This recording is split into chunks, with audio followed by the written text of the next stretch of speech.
Since humankind learned to speak of fear, we gave it a name. From the Middle Ages came Boogey, a phantom of dread, malleable, faceless, shape-shifting, the very essence of childhood terror.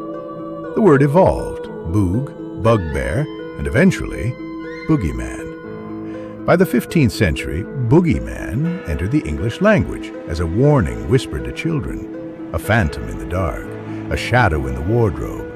Go to bed or the boogeyman will take you. He existed in every culture. In Spain, he was El Coco. In Germany, Der Schwarze Mann. In the Caribbean, Jumbi. England whispered of him as a shadow in the woods. Different names, same fear. A story to warn the young. But what happens when the story comes true? The boogeyman? Before the monster had flesh, he was only a whisper, a shapeless fear passed from mother to child, a threat to keep the restless quiet. Go to bed or the boogeyman will take you. Then came the boogeyman in flesh, bearing the qualities of the child-snatching myth. But this time he didn't come from the wardrobe, he came from the front door.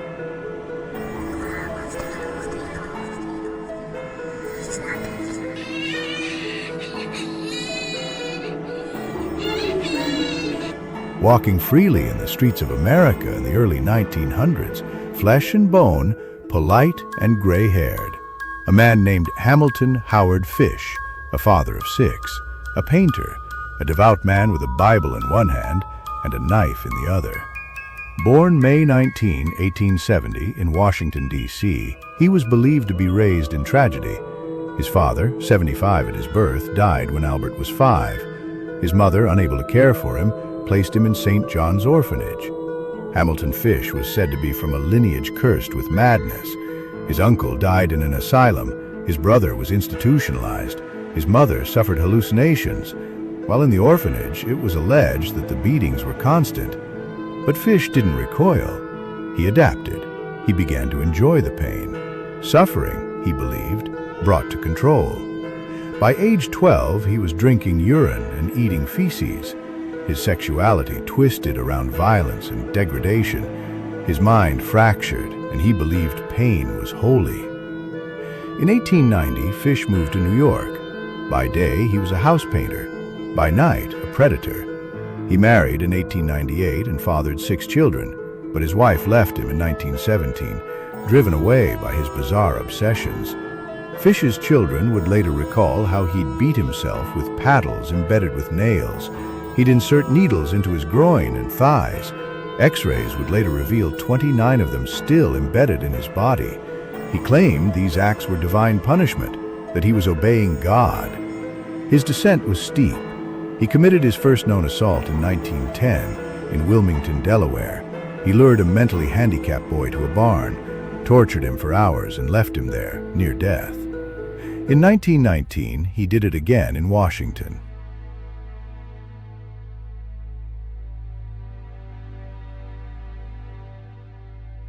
Fish targeted the poor, the vulnerable, black children, disabled ones, those he thought wouldn't be missed. In 1924, on Staten Island, 8-year-old Francis McDonald wandered into the woods. He never returned. His body was found hanging by his suspenders, strangled, brutalized. Witnesses reported a strange old man muttering to himself, wild-eyed. Years later, Fish would casually confess to the killing, smiling as he did. Then came 4-year-old Billy Gaffney, 1927. He vanished from the hallway of his Brooklyn apartment. The only witness, a 3-year-old, told police the boogeyman took him. Fish later confessed in chilling detail how he tortured Billy, drank his blood, chopped him into pieces, and stewed his flesh. His most infamous crime began with a newspaper classified. Edward Budd, age 18, placed an ad looking for summer work.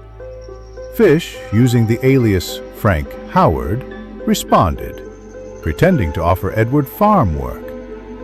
But when he saw Grace Budd, Edward's 10-year-old sister, everything changed. He returned days later, bearing strawberries and pot cheese. Told the Budds he'd take Grace to his niece's birthday.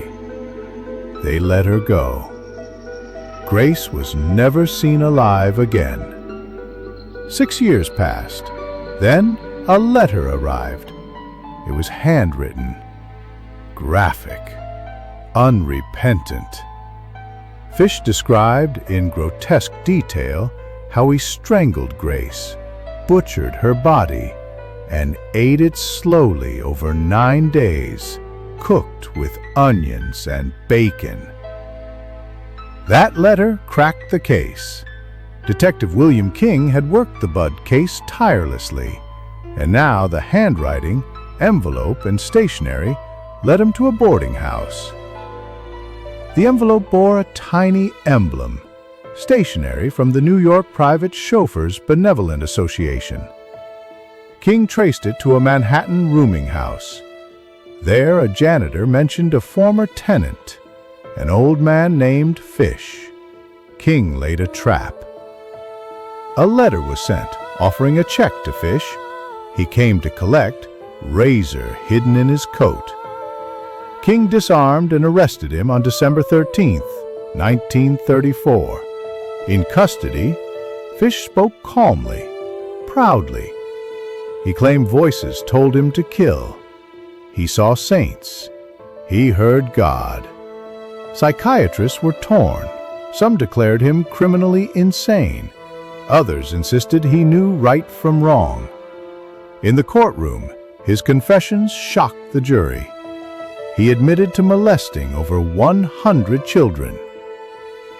Though convicted only for Grace Budd's murder, he was linked to many others. Yetta Abramowitz, 12, Bronx, 1927. Staten Island, 1924. Billy Gaffney, 4, Brooklyn, 1927. These cases were never formally charged, but psychiatric records and testimony tied them to Fish. The media labeled him many things: the Gray Man, the Moon Maniac, the Brooklyn Vampire. But the name that haunted most? The Boogeyman. His trial ended in conviction. The court declared he was legally sane.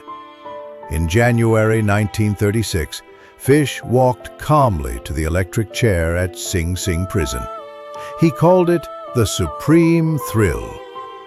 As the switch flipped, sparks flew. The needles in his groin had interfered with the current. It took 2 jolts.